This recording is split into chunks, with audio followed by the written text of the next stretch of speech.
Top quality और consistent performance के लिए सिर्फ सिल्वर पंप नाम याद रखना। તો સાવરકુંડલા તાલુકામાં પણ મુશળધાર વરસાદ પડ્યો છે। ફિફાદ અને લુવારા વચ્ચે એક બસ ફસાઈ હોય તે પ્રકારની ઘટના જોવા મળી છે। તેના દ્રશ્યો પણ જોઈ શકાય છે।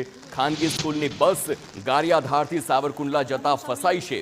ફિફાદ નજીક આવેલ મીરામણ અને શેત્રુંજી નદીના પૂરમાં આ બસ ફસાઈ।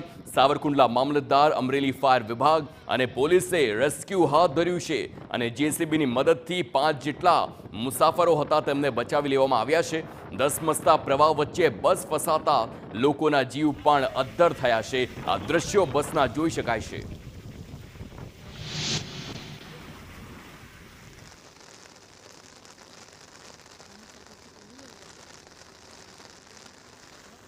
ભારે વરસાદથી સાવરકુંડલા સ્ટેટ હાઈવે પણ બંધ કરવાનો વારો આવ્યો। સાવરકુંડલા મહુવા સ્ટેટ હાઈવે પર પાણી ભરાયા છે અને તેના કારણે હાઈવે બંધ કરવામાં આવ્યો। ગોરડકા નજીક કોઝવે પર પાણી ફરી વળ્યા। કોઝવે પર પાણી ભરાતા ટ્રક પણ ફસાઈ છે તેના દ્રશ્યો જોઈ શકાય છે। એક આખો ટ્રક સ્ટેટ હાઈવે પર ફસાયો અને ત્યારબાદ આ હાઈવેને બંધ કરવો પડ્યો છે। આ ભયાવહ સ્થિતિ સર્જાઈ હોય તેવા દ્રશ્યો જોવા મળે છે, કારણ કે એક જગ્યાએ જ્યાં બસ ફસાઈ છે તો બીજી તરફ આ મહાકાય આખો ટ્રક પણ આ વરસાદી પાણીમાં ફસાયો હોય અને આમાં રસ્તાનું પણ ધોવાણ થયું હોય તેવી શક્યતા હાલ જોવા મળી રહી છે।